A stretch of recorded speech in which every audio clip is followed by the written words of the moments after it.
So Pisces, your week beginning the 13th of October begins with Venus, the relator, ending a journey through the most harmonizing part of your scope, which has gone on for the last month. But that did come to perhaps a jarring close at the end of last week, and some potentially frank exchanges may have happened as Venus went face to face with Saturn.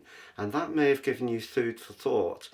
This may not be around a romantic relationship. It could be with a friendship. Maybe it's with someone in your family.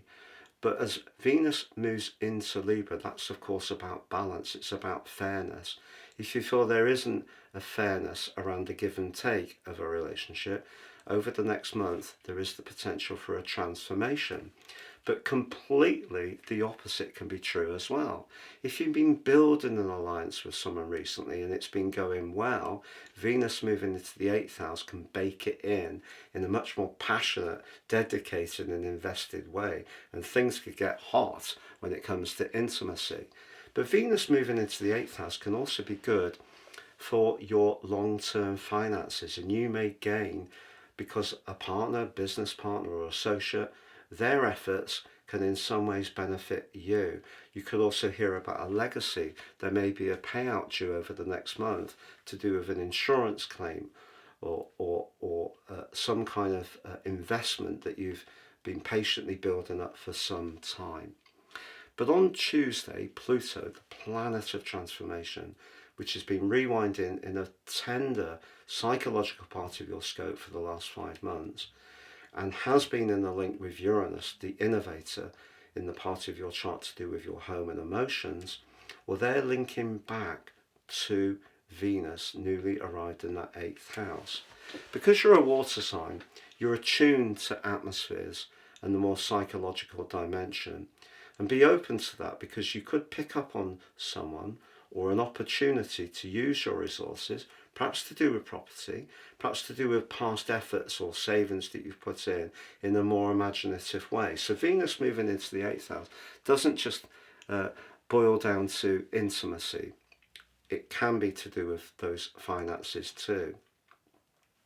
Now we're going to see Jupiter, your traditional ruler, along with the moon. They're in a very glamorous part of your scope at the start of this week. Jupiter will be all through this week, in fact through to the end of June next year, and that is going to prime up opportunities around your love life, but also around expressing your talents.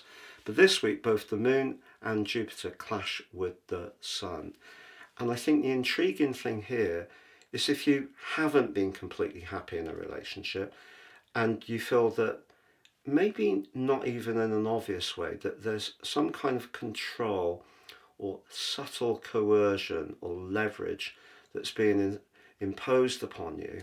I think by the end of this week, as Mercury aligns with Mars in a part of your chart to do with freedom, independence and adventure, I think for a Pisces person who's not happy with the status quo, whether it is with that friendship, whether it is with the family member who takes us for granted, you may want to just go off and do your own thing.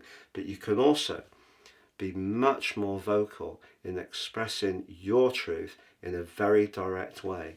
But it may be necessary if someone is in some ways atmospherically not just accepting what you want at this present time.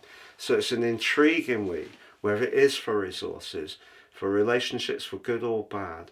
But by the end of the week, if you do decide to do something very spontaneously to do with travel, it really wouldn't be a surprise. If you've yet to check out your year 2026 deep dive forecast, please check out the link beneath this video.